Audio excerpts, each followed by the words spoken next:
Mr. Maybe, I'm sorry. Mr. Mystery. He's a man of mystery. He's a man of mystery, Mr. Baby. Hello, Kelley and Damien. Hello. Thanks for taking my call. Hi. Yes. That's the theory. I thought it's coming up to 60 years now since JFK was shot. There's going to be a lot of the usual conspiracy theories going around. But this one I heard about 10 years ago when I watched a program on, I live in Australia, and it was a documentary by a fellow named Colin McLaren, who was a detective in Australia here, and he was reviewing a book called Mortal Error, and basically Howard Donahue was the author, and he was a ballistic expert, and he came up with the idea through ballistics and things like that JFK, first of all, he couldn't have been shot. He couldn't have been, the final bullet that pierced his brain couldn't have been from the type of bullet that Lee Harvey Oswald shot, because it was a frangible bullet that blew his brains out. So it had to come from something like an AR-15, which was a relatively new weapon in those days, and the Secret Service had one in the follow-up cars, and there's other evidence that would support. Why did the bullet have to come from a gun like that? I'm sorry, I didn't quite understand.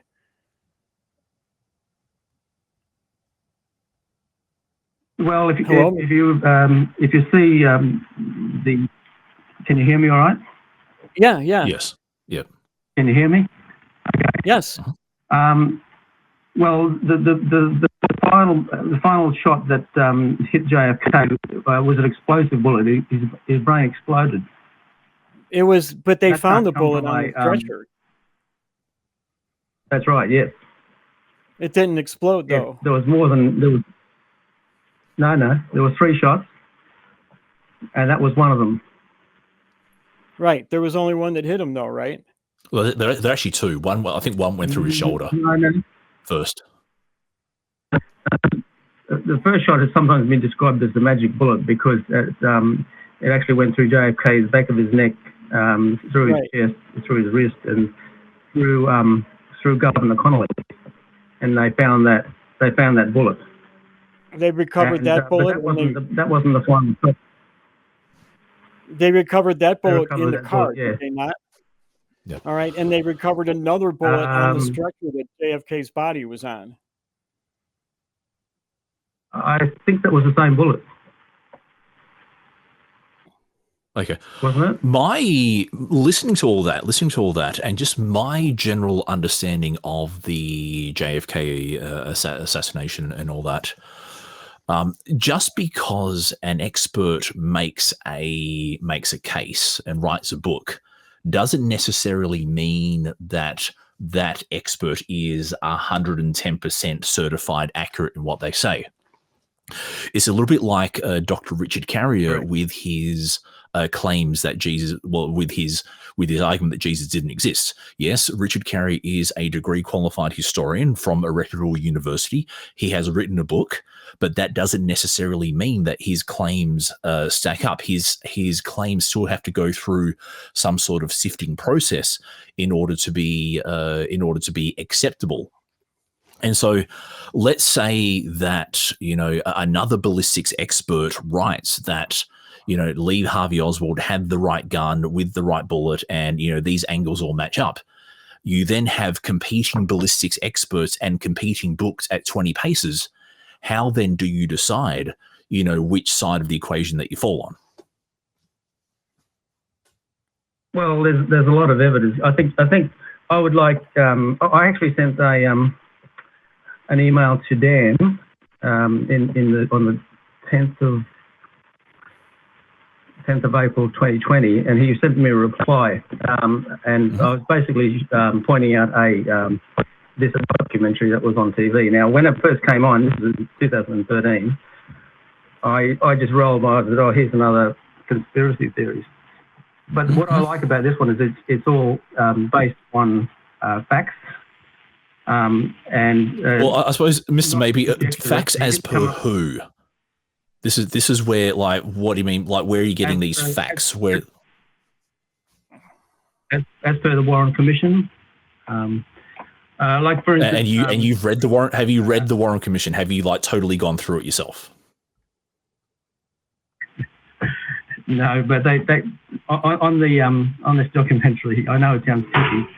Yeah, that's all right. That's all right. Like, Mr. Maybe, I will let you make your point, but, like, if you haven't read it yourself and you're relying on a secondhand documentary that's running, making a counterclaim that backs up a conspiracy theory, I would be a little bit more hesitant to say that this documentary is based on fact, especially when you haven't read the report yourself, because it is quite possible that this documentary is cherry picking stuff, is, you know, just revising things, exaggerating stuff. So I personally would be just a little bit more hesitant to say, you know, I believe there was a third shooter, or there was a CIA plot or something based on a documentary on a report that you may not have read totally yourself, is where I'm coming from. I don't mean to dismiss you,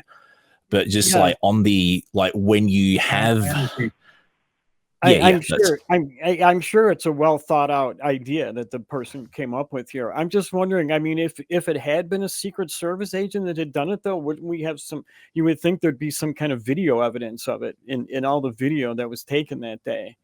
Hold on, Kelley, I don't think there was much video. There was only one. I think the Zapruder film. I thought there was 2 or 3, but there was a lot of photographs. I agree. But the only film is the Zapruder film. Yeah, right, the Zapruder film.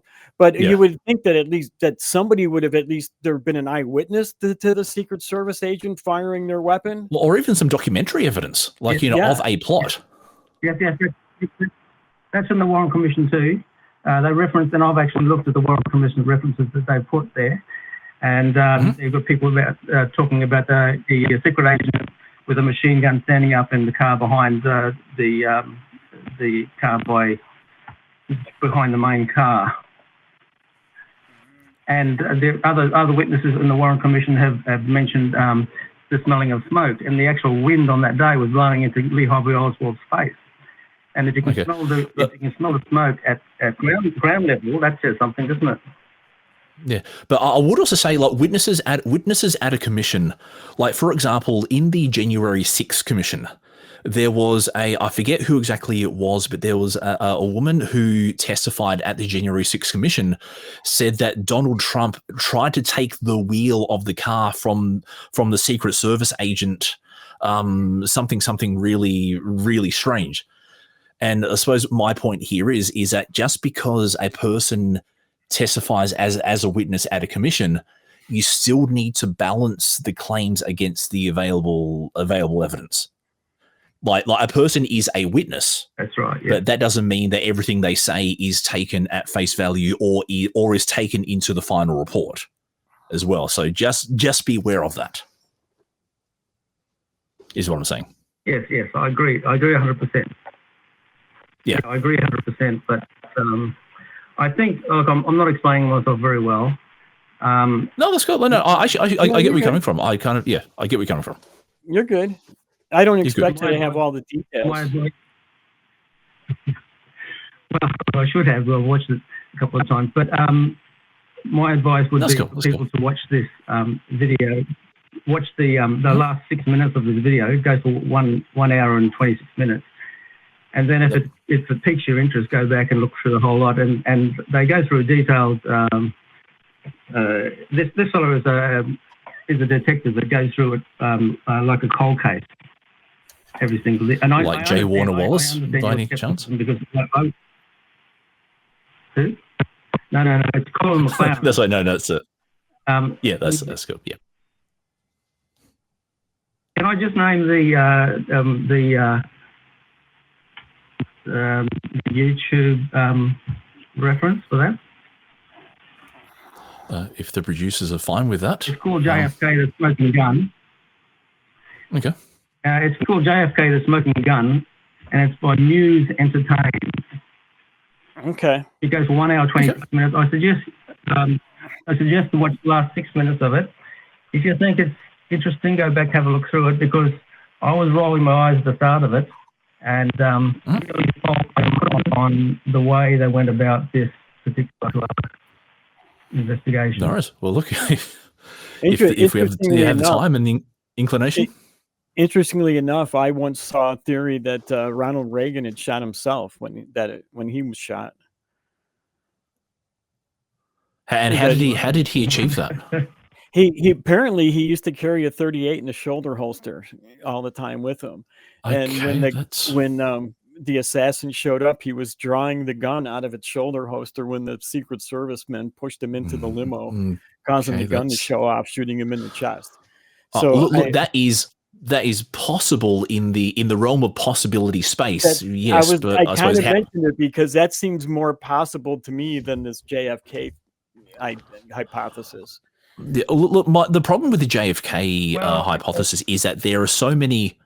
It's been so shrouded in mystery and conjecture, and the idea that it was a Russian plot, the idea that it was a mafia hit, the idea that it was, it was organized by, who's the guy who replaced Kennedy? Johnson, was it? Johnson, yeah. Yeah, Johnson. It was orchestrated by Johnson. It was orchestrated by the CIA. Stuff. There's been so much said that it's kind of hard to separate. And we also know that governments do lie, and they can lie. So, it's hard to without having been there, balance truth, like sift fact through fiction. But yeah, Mr. Maybe, thank you for the recommendation. Yeah. I am not entirely dismissive. I'll say that much. Okay, one of the physical tests they did to show what sort of damage a gun does is they got the same type of rifle that Lee Harvey Oswald uses, and they shot it at a rock melon right through the middle. And then they got an AR-15, and they did the same thing, and the thing just exploded. Very, very similar to what happened to JFK's head. And it's for me, it's almost conclusive that it's not the same. That the same weapon was used in all three shots. One of the things though, they could have changed the bullet. I mean, the bullet can make it be explosive. It doesn't have to be the rifle. A rifle can fire a bullet that's not going to be explosive or when it's going to be. This Howard Donahue was a ballistic expert, and he said you are wrong on that. He said I'm sorry, I'm a hunter, and I'm going to tell you right now, I'm not wrong on that. So, okay, and truth wanted, JFK edition. We do have this ballistics expert putting up a theory that he's like pushing a book for. I'm assuming. So he does kind of have a vested interest in his idea being correct, right? And how many people do you know about bullets? I mean, like probably even in the United States where guns are prevalent, probably 70% of the people don't know that about bullets. Yeah. Well, this ballistic expert, they did a recreation of the JFK situation, and they had something running. They had the same distances and everything, and they had 11 different marksmen trying to shoot 3 shots within that certain period of time. He was the only one that was able to do it, but even he. I saw Penn Jillette do it on his show, and he's not even a weapons expert, and he did it. Sorry, Penn Jillette on the show Bullshit. The magician from Penn and Teller. Did 3 shots in the amount of time, and he's not a weapons expert, and he used a Carcano rifle to do it. Yeah, but I've also heard Jesse Ventura, of all people, claim that the JFK shooting was a conspiracy. And of all people, Jesse Ventura, a guy who's been in government, he would know what government conspiracy looks like because he is a famous conspiracy theorist, as well as having been a governor himself. And that makes him reputable. So yeah, I mean, that's and as Damien said, there's been so many hypotheses and so much information out. It's almost impossible to know what's real and what's not anymore, to be honest, with something like this. And there's just been so much mystery shrouded around it, so much conjecture about what information hasn't been released to the public yet.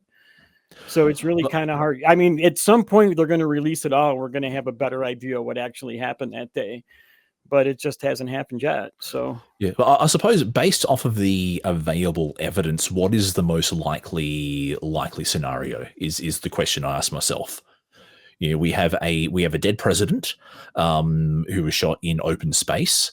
You know, we have a guy who was the alleged perpetrator who was killed before he had a chance to give his version of the story as well. Yeah, so, and we have very grainy footage. You know, so those are the facts that we have.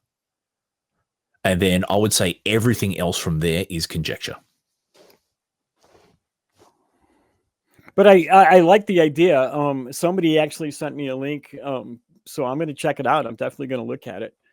It's something that I'm very interested in, so I appreciate you calling and letting us know about it. Look, if something, if this changes our minds, okay, excellent. Let's see definitely. So we're not closed off to it. Definitely not closed off to it. I do have a lot more calls though.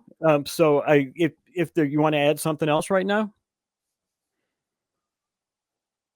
No, I just like to say thanks, guys, for what you do. I like to watch the content on the atheist community, and Damien, fellow Aussie, I'll have to get in contact with you sometime. Yeah, look forward to it. Thanks a lot for calling, Mr. Maybe. I really appreciate the call. Maybe. It was really definitely an interesting call. So thank you very much.